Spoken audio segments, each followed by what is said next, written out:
Hey, what's up you guys? Today we're going to show you how to load your Kia Sedona onto a U-Haul Tow Dolly. Now your Sedona may differ slightly from the one used in this video, but before we get started, let's go ahead and prep our towing vehicle and our tow dolly to get it ready. First, make sure that the towing vehicle is in park with the parking brake set. Double check the trailer's wiring harness, coupler, and safety chains to make sure that they are securely attached to the towing vehicle. Fully extend both ramps at the rear of the dolly. Free the tire straps from the ratchets and lay them flat on the ramps. Next, fold the ratchet handle down.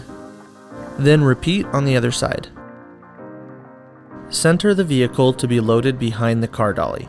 While loading the vehicle, drive slowly and have an observer make sure the front of the vehicle does not hit the ramps.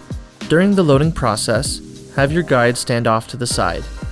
Continue slowly up the ramps until the vehicle's tires come to rest against the stops at the front of the dolly. Vehicle should be centered on the platform. If it is off to one side, you need to offload and reposition. Once loaded, the towed vehicle needs to have the steering wheel locked. Loop the seatbelt through the bottom center of the steering wheel and fasten it. Move the seat back to add more tension. Next, position the straps up and over the front tires, making sure that they are centered over the tire. Move each strap ratchet left or right to align it with the center of the tire. Route the straps through the slot of the ratchet spool, making sure at least 6 inches of the strap passes through the spool. Tighten the ratchet, folding the handle down when done.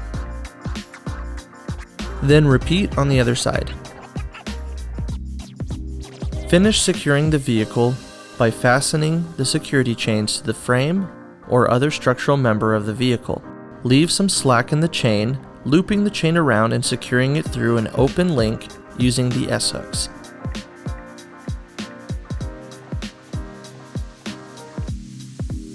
Then repeat on the other side. Secure the tow ramps by lifting them and sliding them back into the car dolly until the latch pins re-engage. Recheck the tire straps and all hookup connections after the first 5 miles, again after 50 miles, and thereafter at all stops during your travels. For more information, you can visit your closest U-Haul store or uhaul.com.